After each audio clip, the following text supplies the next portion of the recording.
move, oh. Come on. Hey, come on, let's go. All right, chuck them in there. It don't matter how they go. Throw it up in the air. There you go. Perfect. Go grab another one. We need 6 of them. No, that's too tall. We need the short ones, brother. Let's use the short ones. I don't know if they all gonna fit when they have to come back. They may not fit.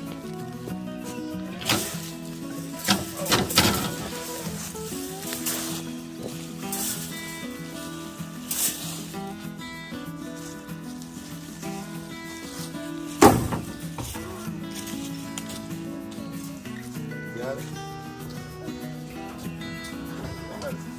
Everybody over behind you. I got all this garbage stuff in here that'll help me out.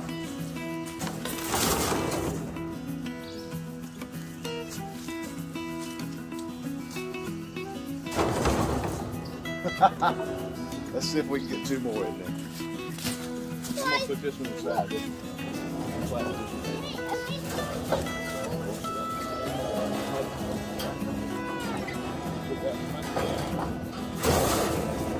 I think we can slide one through right here. So you gonna meet me there? All right, he's got to ride his bicycle wherever we go around here. He's got to ride his bike. We're going to take and clean up the apple orchard. We just have a little small apple orchard. We're going to try to clean it up a little bit. We got some big tall cages around our trees because here at Kinfolk Farm, if you don't put cages around your fruit trees, you won't have fruit trees. Because the deer out here, they rub their antlers on every single thing out here and then they eat all the small limbs off.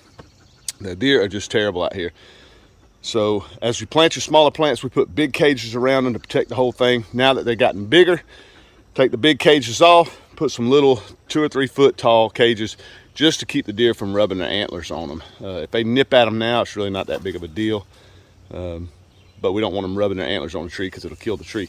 So we got a bunch of these smaller cages. We're gonna go down there, swap them out, put some more mulch around them, do any kind of little bottom pruning we need to do. Just clean up our apple orchard a little bit. It's gonna be a lot of fun. Come along.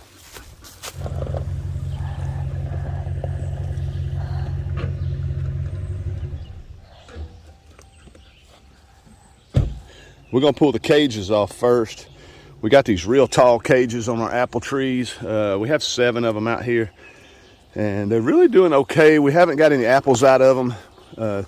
These we kind of just planted and left alone. We don't water them. We don't do anything to them because they're so far away from the house. It's just one more thing I got to fool with. I probably should have planted some muscadines in this little area, but they're doing pretty good. We just need to take the cages off. I said we only needed 6 because I've done that one before. I put a half a cage on that one because it bushed out so well. But we're going to clean it up. As you can see, we got a lot of growth. We got a lot of stuff growing up on the inside of the cage. We're going to take the cages off, clean them up, re-mulch them. And we'll do that with all of them. You can see they're all got a lot of growth inside the cages. Let's take these cages off first. Let me see that real quick. Ooh, bless you. Ooh, bless you.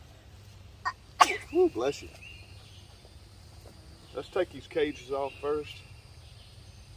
Let's see here.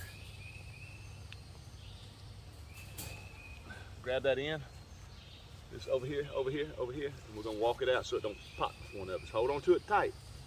Let's walk it away. Oh, we're hung up in that bush. All right, now watch your fire ants. That fire ants, they're empty. There ain't no fire ants in there. All right.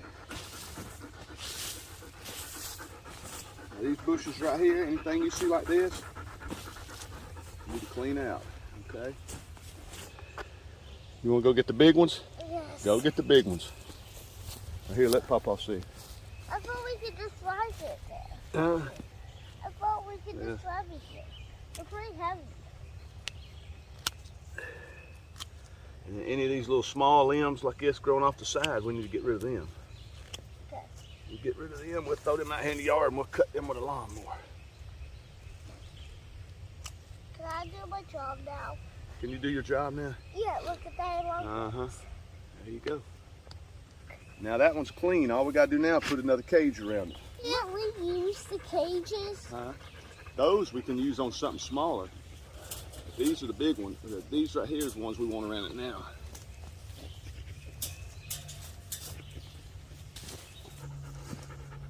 All right. Now we don't have to worry about taking off the gate. Yeah. They'll be here forever now, for a long time, won't they? Yeah, until the plant dies. Yeah. All right.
Mason's done disappeared into the truck. But I told him, I said, just go chill out. I'll call you when I need you. Everything's looking good. We got all the weeds pulled, all the little limbs that need to be trimmed around the base trimmed up. Just got them all nice and clean. All we need now is go grab a tractor, put some mulch around these things, and pretty them up a little bit. The mulch will help them, as well as holding water and all that stuff. So I really enjoy putting mulch around it. They look better. And like you say, with all this hot weather coming on, it was 97 yesterday. I think the middle of this week we're going to get up to 102. And we're only halfway into June. It is really ridiculous. So we're going to put some mulch around these things. Hopefully that'll help hold in some of these little summer showers that pass through. So let's go grab the tractor. We're going to mulch these things up.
Well, not too bad. I think it turned out really looking good. Mason was a huge help. He really couldn't do any mulching. I only got one pitchfork and he's only 7. As you've seen, he was struggling to get the fencing in the truck and all that. But he's been hanging out with me the whole time, so I appreciate that. He made him a couple of bucks. He's been trying to save his money. I did a video on it a while back, and trying to find ways to make money. So I told him every Saturday, as long as I don't have anything going on, I'll find something to do where we can get out and make some money and put him to work. He's really been a big help. But it turned out great. Got a crab apple and a bunch of other regular apples. Man, I'm excited. I like when I do things like this. It's about 12:15, so the heat is coming on. I've been trying to find the shade, and the shade is slowly disappearing. So I'm going to wrap this video up. We actually did these 8 trees, and I went ahead and did the 2 across the street over here, across the driveway. I had 2 extras over here across the driveway. One is a sawtooth oak, and the other is just a flowering cherry tree. That's the cherry tree, and there's a sawtooth oak. And like I say, we're just straight across from the apple trees. But anyway, we got a little bit left to clean up, a pitchfork, a hoe, and some fencing off these other 2 trees. And that's it, just a simple little video of what we did today to help Mason make some money and to clean up the Kinfolk farm. I like it when things like that shine. Thank you guys so much for checking out my video and sticking around. If you haven't subscribed, do me a favor, click that subscribe button, all that other stuff. Leave a comment. I really appreciate it. Love you guys to death, and we'll see you on the next video.